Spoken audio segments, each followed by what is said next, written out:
bertugas di klinik hari ini. Jadi hari ini saya kedatangan pasien. Pasien ini dibawa keluarganya ke sini dengan keluhan pasien tidak sadarkan diri setelah jogging di pagi hari tadi. Pasien ada riwayat hipertensi dan diabetes mellitus. Jadi saya akan melakukan pemeriksaan kesadaran kepada pasien tersebut. Jadi pemeriksaan kesadaran dinilai atas 3 aspek, yaitu kita melihat dari gerakan matanya, verbal, dengan motoriknya.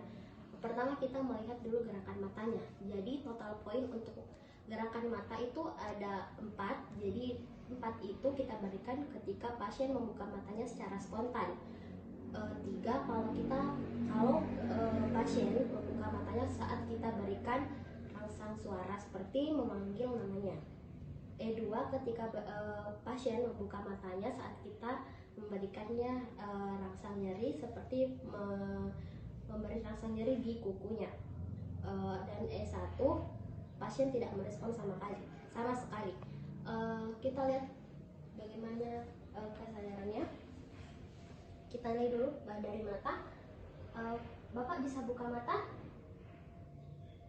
Saat pasien tidak bisa membuka matanya, kita mencoba memberikan rangsang nyeri karena tadi kita panggil pasien tidak membuka matanya. Kita beri rangsang nyeri di kuku. Kita lihat ada pasien bisa membuka matanya.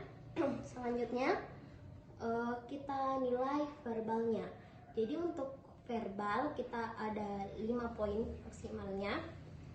Untuk V5 itu saat kita memberi pertanyaan kepada pasien, misalnya di mana sekarang, hari apa sekarang, dan pasien dapat menjawabnya dengan benar, kita kasih dia poin 5.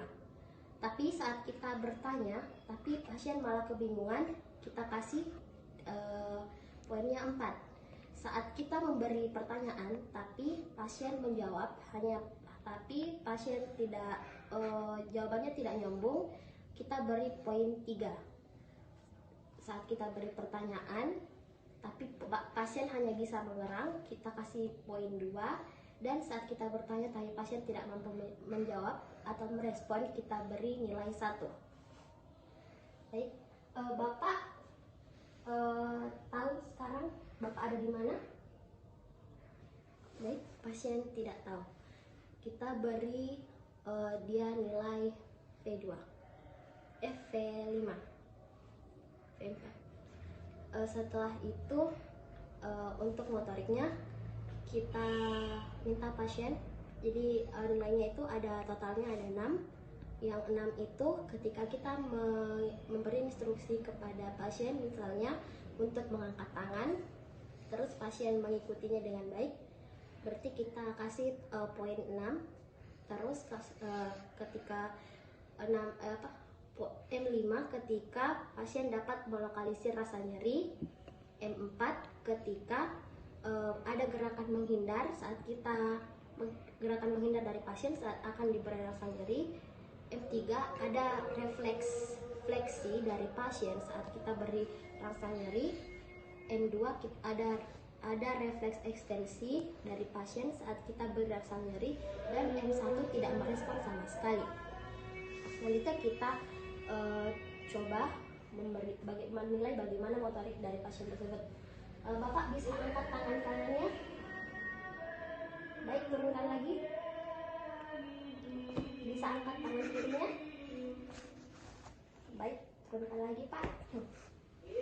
Jadi kita sudah bisa menilai dari pasien, baik dari eyes-nya, dari matanya, kita dapatkan E2 karena pasien membuka matanya saat kita beri rangsang nyeri di kukunya.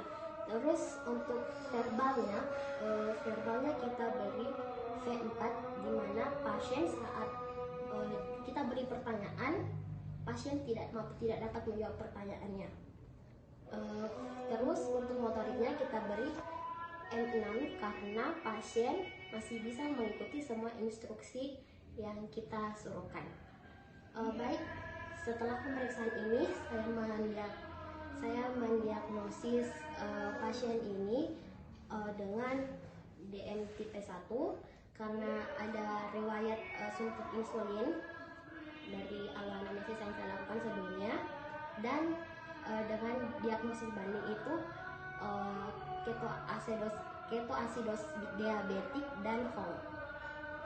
Baik, sekian dari pemeriksaan hari ini. Wassalamualaikum warahmatullahi wabarakatuh.